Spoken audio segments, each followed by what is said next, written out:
Une tendance maintenant, une tendance venue des États-Unis et à laquelle vous avez peut-être succombé. Mieux se connaître, mieux contrôler sa vie en mesurant les moindres faits et gestes de son quotidien. Durée du sommeil, température, durée du trajet vers le lieu de travail et évidemment poids ou tension. L'invasion de l'électronique et des téléphones à écran y est pour beaucoup. Les fondus de l'automesure. Reportage Christophe de Valambra, Mathias Barrois. C'est devenu un réflexe pour la jeune femme. Après chaque rendez-vous médical, elle en archive la trace avec son téléphone portable. Alors là, je prends en photo mon ordonnance, puisque je n'ai pas de scanner. Donc je vais me l'envoyer par email et la récupérer sur le site. Un site internet sécurisé qui est devenu son carnet de santé virtuel. Il rassemble ses résultats d'analyse, ses comptes rendus de consultation, mais pas seulement. La jeune femme y indique aussi la durée et la qualité de son sommeil, ses heures de sport, la quantité d'alcool qu'elle boit, l'évolution de son poids. Elle mesure tout ce qui concerne sa santé et son bien-être. Ça, c'est ma courbe de poids. Donc, j'ai mon suivi, j'ai mon propre parcours, j'ai mon tableau de bord de ma vie sur le site. C'est une motivation, on se compare, on voit ce qu'on a fait la semaine dernière, ou il y a un mois, ou il y a 6 mois.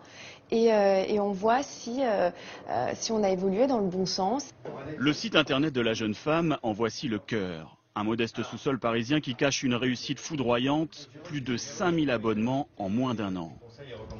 Je suis parti d'un constat assez simple, c'est qu'aujourd'hui chacun d'entre nous gère sa finance, gère ses amis, gère ses voyages sur internet, mais aucun d'entre nous ne gère le bien qu'on a le plus précieux qui est notre santé. Le principe du site est simple, laisser l'internaute gérer lui-même sa santé en lui suggérant des conseils de bonnes pratiques proposés par des médecins.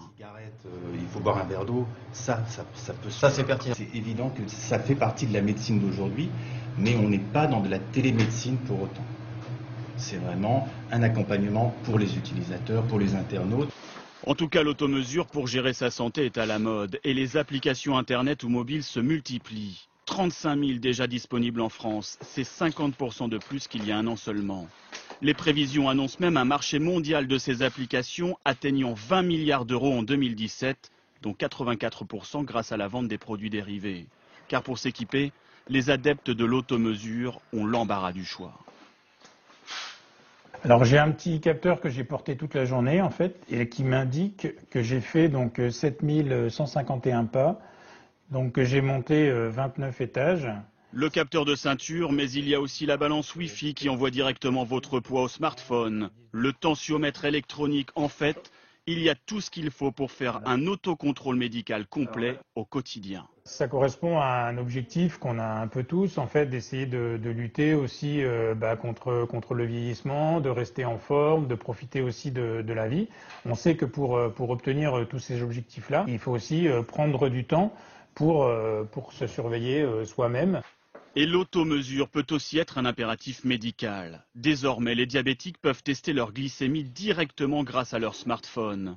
Nos appareils connectés sont devenus des auxiliaires de médecine.